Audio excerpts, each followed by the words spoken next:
you been trying to decide whether your next car should be an electric one? Well, in this video we're going to tell you why the Renault ZOE is the ultimate first EV for those wanting to make the jump from petrol or a diesel car into an electric one.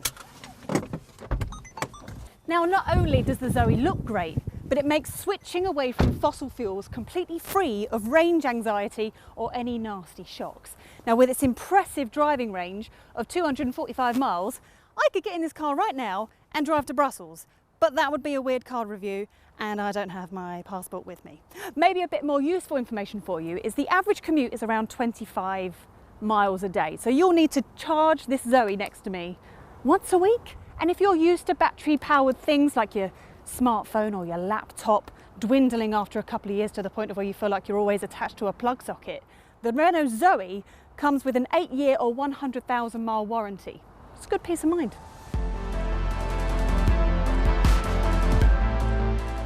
Now, part of the reason for the new ZOE's great range is its 52 kilowatt hour battery pack, which is more than twice the capacity of the ZOE that launched back in 2013. It's also much larger than the battery packs fitted in the Mini Electric and the Honda E, which are rated at just over 30 kilowatt hours. But Renault is also refreshingly honest about the range figures you can expect in everyday driving, predicting 233 miles in summer and up to 150 miles between top-ups in winter when the cold temperatures affect battery performance. Now, the charging flap is very neatly hidden behind the Renault badge, and the fact that it's right round the front of the car makes it so much easier for public charging or if you're charging at home at your garage.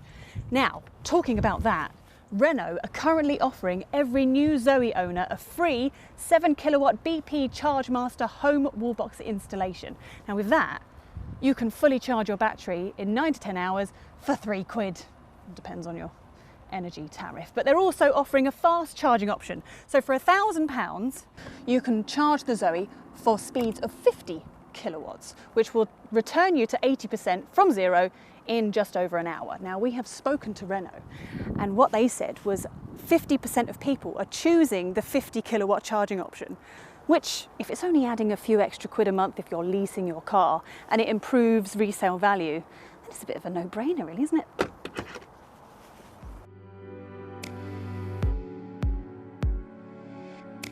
The ZOE starts at just over £26,000 once the government's £3,000 plug-in car grant has been deducted. Now, that's quite a bit more than a petrol supermini like the Clio, but don't forget, running costs will be much lower, and there's also some very attractive monthly leasing deals available. The cheapest trim level is called Play, which still gets a 7-inch touchscreen with Apple CarPlay and Android Auto, LED headlights and keyless entry, but rather ugly 15-inch steel wheels with hubcaps that aren't likely to impress your Instagram followers. Upgrade to iconic trim and stylish 16-inch alloy wheels are fitted, plus the door mirrors are painted instead of a grey plastic, and there are rear parking sensors as well. Or you can choose the range-topping GT line, which is what this is. You get front parking sensors, rear view camera, but the most noticeable change is this very nice 9.3-inch touchscreen, which is the best of any small EV.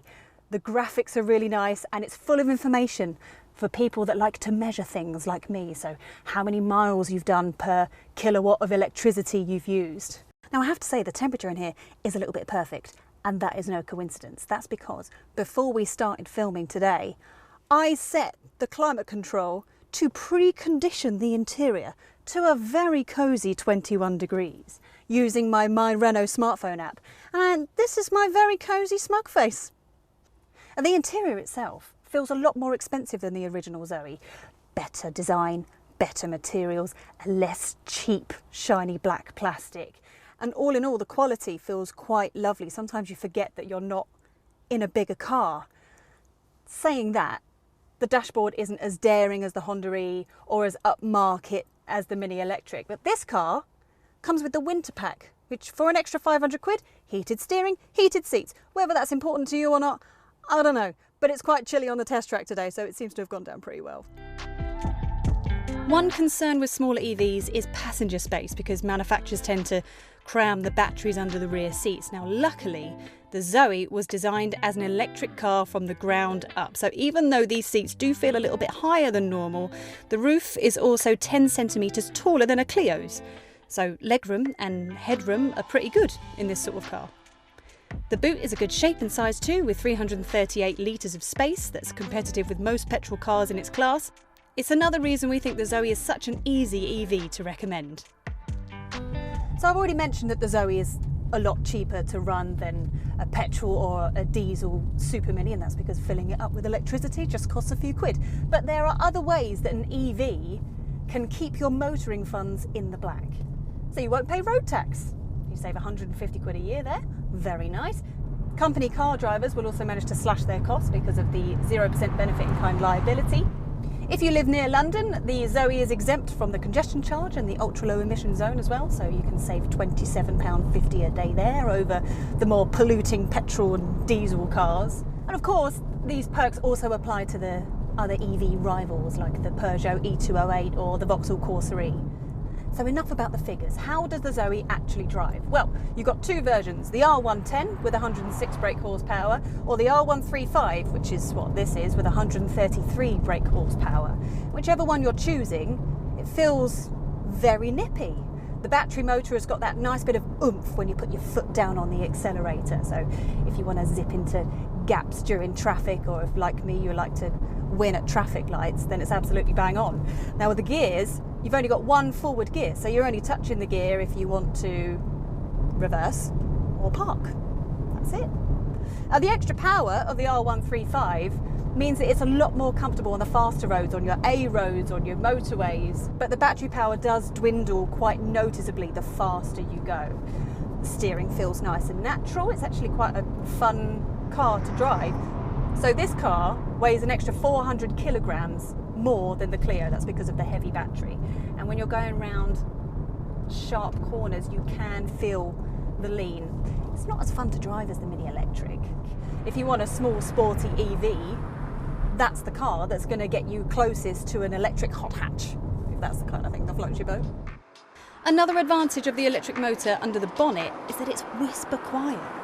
Around town you can barely hear it, so much so, Renault has added a sound effect called ZE Voice, which plays outside the car to warn pedestrians and cyclists that you're nearby. Of course, at higher speeds the tyre and wind noise takes over and it feels more like a normal but still refined small car. One last feature worth mentioning is the ZOE's B mode, which increases the regenerative braking effect of the electric motor. Now, this means that you can drive the ZOE in town almost entirely with just one pedal. With a bit of practice, it's possible to stop at a junction without touching the brakes at all. So while most manufacturers are launching their first EVs, the Renault ZOE has been going for a decade, and it shows in a good way. It's improving yearly, continually getting better thanks to customer feedback and data, and the latest overhaul is really impressive.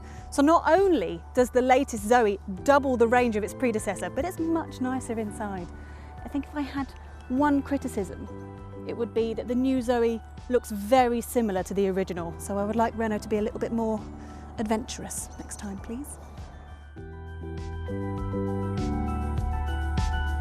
If you enjoyed this video, why not watch our Honda E review? Give this video a thumbs up, press the subscribe button, ding the bell icon as well, and thank you for watching.